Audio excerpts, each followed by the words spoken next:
Tila gumuho ang mundo ni Sam Melby matapos nitong malaman na mayroon siyang malubha at nakamamatay na sakit. Yan nga ang ibinahagi ni Sam Melby sa kanyang Instagram 13 hours ago, kung saan pinaalalahanan din ni Sam ang mga netizen about sa sakit na ito. Narito po. I've always thought of myself as a healthy person. I don't have a sweet tooth, bihira din mag-junk food. Pero last year, I found out na may type 2 diabetes na ako. My parents and grandparents never had it. I just wish I got checked up earlier nung pre-diabetes pa. My advice, don't ignore the symptoms. My aim symptoms always thirsty and urinating often, and get checked up regularly. At dahil nga dito, maraming mga kaibigan, especially sa showbiz, ang nagbigay ng mensahe para kay Sam Melby at doon ay sinabi nila kung paano ito maiiwasan at ito nga ay magkakaroon pa ng chance na gumaling nga daw itong si Sam.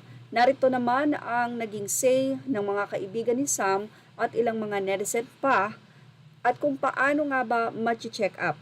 Well, tignan natin kung ano nga ba ang naging advice ng ilang mga netizen na may ganito ng experience at narito po. Tanong ng isa, how do you get checked? Just a regular bead test?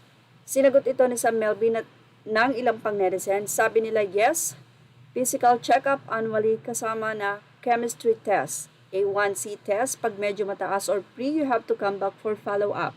Say ni Sam, yeah, went to endocrinologist and got a blood test. Say naman ng ilang netizen, Sam, dami kong nababasa na type 2 diabetes ay pwede pang ma-reverse. Yes, it can reverse. Say ng isa, Sam, just eat healthy foods, exercise, and away with those sweet drinks and alcohol drinks, and keep testing your blood sugar every day and A1C every month or 3 months. Good luck and I pray for healing and God's comfort. Say pa ni Bernadette Sembrano, kaya yan, di ba? Say naman ni Say Alonso, hala, you always exercise and watch what you eat. Kaya. Narito pa ang naging say ng ilang netizen. Anila, that's super high. Ako din not a sweet tooth but type 2 diabetes for 2 years now. Welcome to the Metformin Club. Yan naman ang naging say ni Christine Babaw. Well, eto pa ang say ng ilang mga netizen. Say pa ng ilang netizen, make sure your kidney functions are intact. If compromised, your kidneys may not be able to clear out of your body properly and can cause metformin buildup which can lead to lactic acidosis, a life-threatening conditions. Pag-agree naman ng isang netizen, true mom, yun ang nangyari sa mama ko, nag-kidney failure siya, both kidneys pa. Ingat lang talaga sa pag-take ng metformin. By the way, may type 2 diabetes din ang mama ko. Say naman ilang pang netizen, kaya pa yan ma-reverse.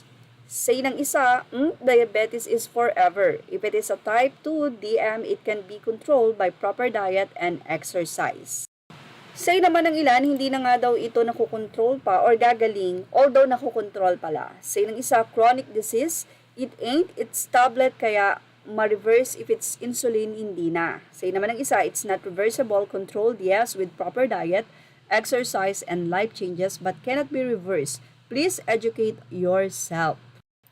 Anyway, sabi nga natin, tanging ang Panginoon lamang ang dakilang doktor at walang imposible sa Kanya. At yan ang ating Showbiz Snap Update. Thank you for watching. Images are all credit to the rightful owners.